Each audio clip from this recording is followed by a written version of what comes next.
Hollywood loves to sell glamour, but behind the shimmering gowns and flashing cameras lurked a darker truth. Some of its most celebrated women were drowning in liquor. These actresses were more than movie stars. They were legends battling bottles in dressing rooms, at parties, and even on set. Why did so many icons spiral into chaos? Stay tuned, because we're peeling back the glossy posters to reveal the messy reality hidden underneath. Joan Crawford. When you think of Joan Crawford, you probably picture an Oscar-winning powerhouse in Mildred Pierce. But off-screen, she was a storm in heels, and alcohol was her lightning rod. Crawford was infamous for hiding bottles of booze all over her house, closets, bathrooms, even inside Pepsi coolers, thanks to her marriage to the company's CEO. It wasn't just casual sipping. This was a woman who traveled with cases of alcohol, ensuring no moment was too dry. The stories from those who lived with her are even more disturbing. Her adopted daughter, Christina, in the explosive memoir Mommy Dearest, described nights of drunken rages where Crawford lashed out violently. Guests and studio staff often saw her charming mask slip after too many drinks, transforming Hollywood's queen of class into someone volatile and terrifying. And yet, despite her reputation, Crawford fought fiercely to hold on to her career. Studio executives tolerated her erratic behavior because she was box office gold. But as the years piled up, the alcohol showed in her declining health and fading glamour. By the 1970s, Crawford had withdrawn from the spotlight, nursing her demons in private.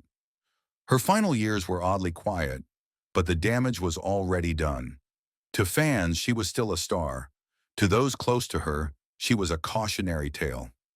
Crawford's story proves that even Hollywood royalty wasn't immune to the destructive grip of alcohol. Behind the perfect eyebrows and striking presence was a woman who never truly escaped the bottle. Rita Hayworth. Rita Hayworth wasn't just a movie star, she was the love goddess, the fantasy of millions. But that glittering image didn't match the reality. Rita drank to silence the noise of failed marriages, tabloid scandals, and the crushing weight of being Hollywood's ultimate symbol of desire. Whiskey became her late-night confidant, and before long, directors noticed her struggling to remember lines or missing entire shoot days. Her decline was so visible that gossip columns had a field day, calling her unreliable and reckless. 5 marriages collapsed under the strain, including her fiery romance with Orson Welles. Friends described her moods as erratic, her once bright spirit dulled by endless glasses of liquor. What the world didn't realize at first was that it wasn't just alcohol. She was also battling Alzheimer's, a disease no one yet understood. For years, though, the assumption was that Rita had simply drunk herself into confusion. On sets, she stumbled through takes and producers quietly distanced themselves from her. Imagine going from being the goddess of Gilda, draped in satin, to whispers that you were washed up and wasted. That was Rita's painful reality.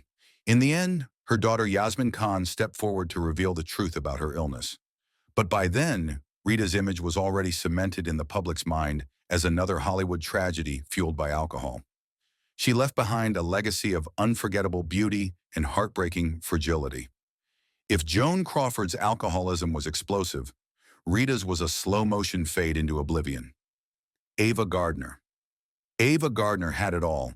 Beauty so dazzling it made studio executives trip over themselves, a fiery spirit, and a career that spanned decades. But Ava also had a notorious love affair with alcohol that defined her public and private life. She wasn't the type to sip daintily at champagne flutes.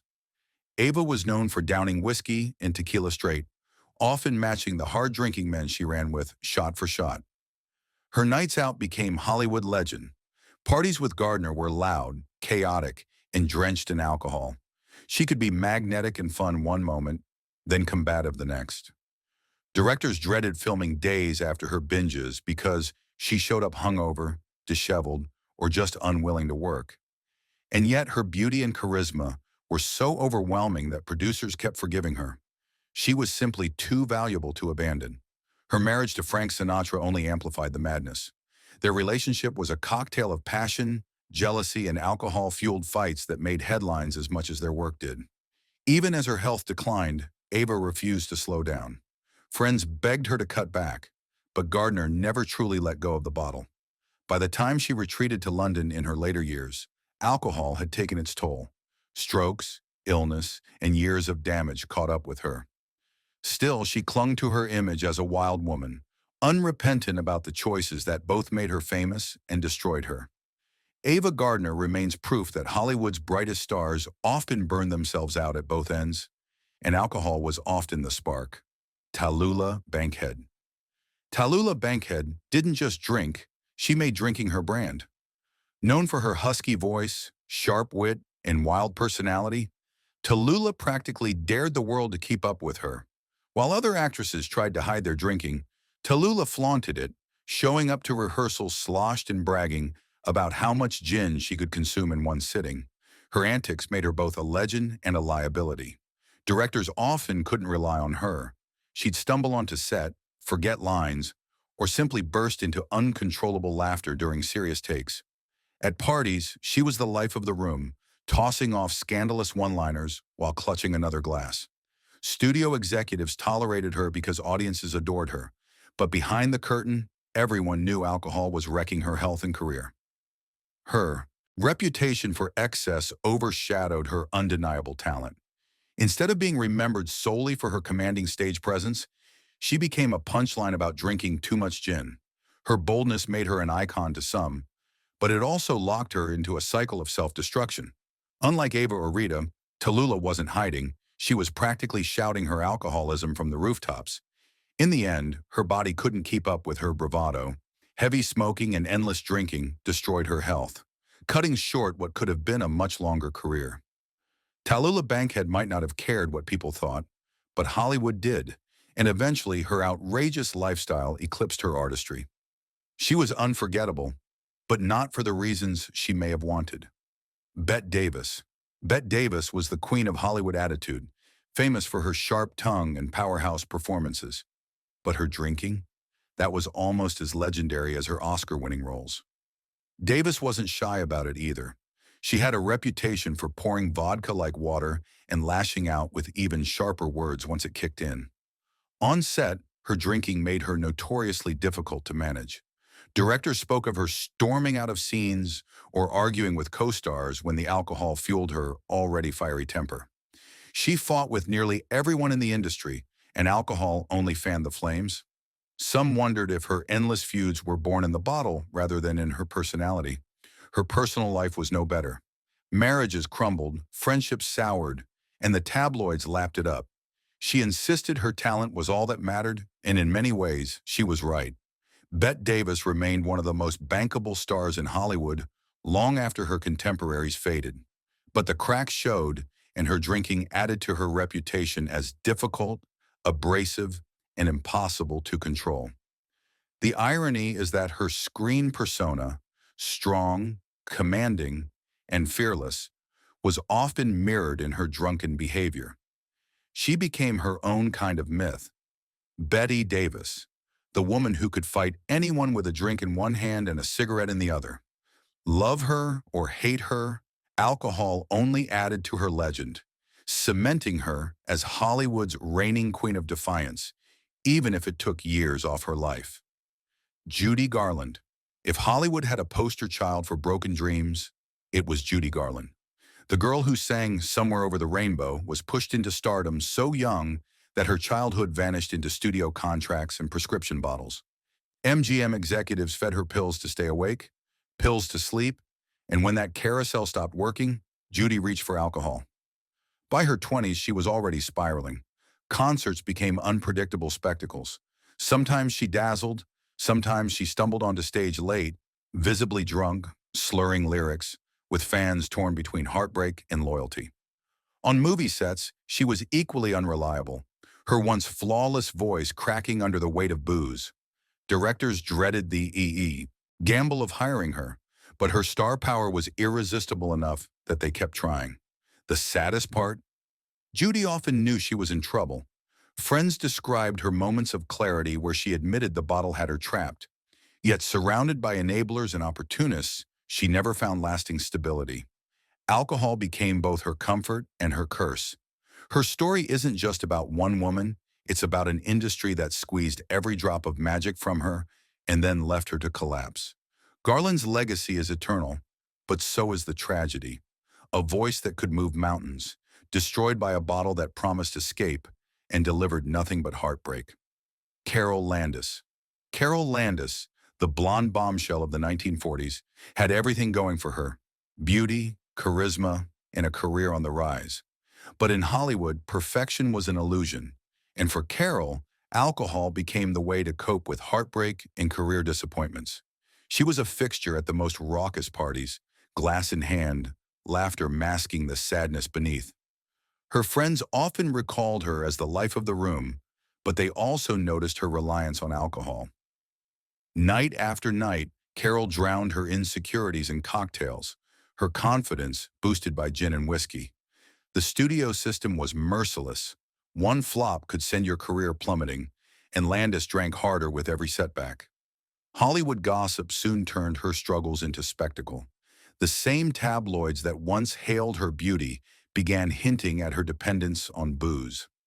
Directors complained of her unreliability, friends worried about her health, and yet, like many in her time, she hid the worst of it behind bright lipstick and dazzling smiles. Carole Landis embodied the bittersweet truth of old Hollywood: glamour on the outside, desperation on the inside. Her drinking not only stained her reputation, but also underscored how fleeting fame could be for women in a brutal industry. Her story remains a sobering reminder that behind every glittering premiere was often a star quietly drowning. Jean Harlow. Jean Harlow, the original platinum blonde, lived as fast as the studios wanted her to look. Her hair was legendary, her screen presence electric. But behind the glamorous facade was a young woman drawn into Hollywood's culture of excess. Alcohol became part of her nightlife routine, fueling late hours and endless parties. Those who knew her described her as bubbly and charming, but when she drank too much, she could become erratic, unfocused, and exhausted. Directors sometimes had to reshoot scenes when she showed up hungover, and studio bosses tried to shield her from public embarrassment. But whispers spread quickly in Hollywood, and soon Harlow's indulgences became as well known as her beauty. Her heavy drinking compounded the health issues already plaguing her. Friends noticed her energy fading, her glamorous shine dimming under the strain of constant indulgence. Instead of a long career filled with accolades, Harlow's name became synonymous with Hollywood tragedy. She was only 26 when she died, and though the official cause wasn't alcohol, her hard-living lifestyle contributed to her decline. What makes Harlow's story especially haunting is that she represented the ultimate fantasy: radiant, untouchable, larger than life. And yet the bottle revealed her fragility. Her life serves as a cruel reminder that even Hollywood's most perfect blonde could be undone by the culture of drinking that surrounded her. Barbara Payton. Barbara Payton was supposed to be the next big thing.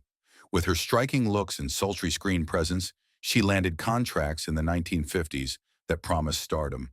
But Hollywood quickly learned that Payton's love affair with alcohol was stronger than her commitment to work. Stories of her showing up drunk to auditions and slurring through lines spread quickly. Studio heads, once eager to promote her, began dropping her from projects. Instead of climbing the Hollywood ladder, she fell down it at record speed. Friends described her drinking binges as uncontrollable, often stretching across days. She wasn't just a heavy drinker, she was a woman consumed by the bottle. Her decline was public, messy, and brutal. Arrests, bar fights, and endless tabloid scandals kept her in the news long after her acting career was over. By her late 30s, Payton was living in near poverty. Her beauty faded, her health failing, her name whispered as a cautionary tale. Barbara Payton's downfall is one of the harshest examples of how alcohol could destroy not just health, but also reputation and opportunity. She went from being the starlet everyone wanted to book to the tragic story no one could ignore. Unlike other actresses whose struggles were hidden, Barbara's collapse happened in full view of the cameras, and the world never forgot it.